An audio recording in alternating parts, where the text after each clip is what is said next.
इस कानून में अगर कोई एससी, एसटी और ओबीसी का छात्र किसी भी अध्यापक या विद्यार्थी छात्र पर, कैंपस के छात्र पर झूठा ही आरोप लगा देगा तो सवर्ण छात्र की एक भी नहीं सुनी जाएगी और एकतरफा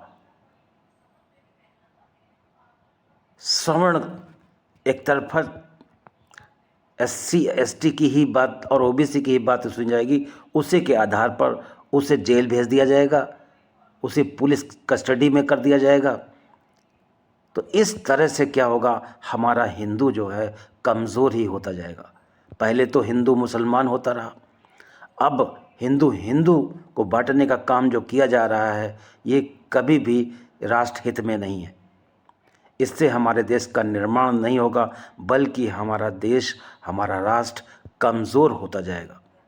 इसलिए मैं चाहता हूँ, as a English trainer Ravindra Shukla sir, I would like to express deep concern over the imposition of this rule.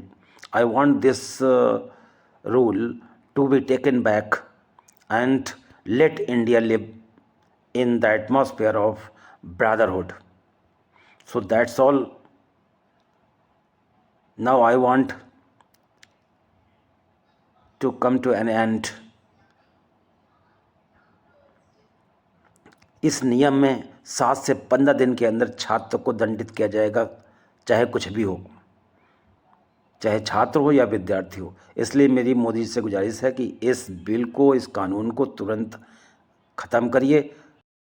So dear friends, my dear students,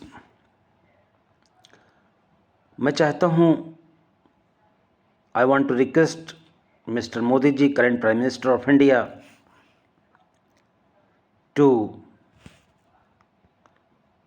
reject this rule, to take this rule back and let Hindus live in brotherhood. Modi ji, आपसे निवेदन है कि इस university grants commission को तुरंत वापस लीजिए, इस कानून को, काले कानून को ख़त्म करिए, क्योंकि इससे हमारा हिंदू का जो भाईचारा है वो नहीं हो पाएगा और हम हिंदू हमेशा बढ़ते ही जाएंगे। आज का वक्त ऐसा आ चुका है, चाहे एससी हो, चाहे एसटी हो, चाहे ओबीसी हो, सभी फाइनेंशियली स्ट्रांग हो गए हैं, सभी बराबर, सभी हर क्षेत्र में उन्नति कर रहे हैं, कोई किसी से कम नहीं है।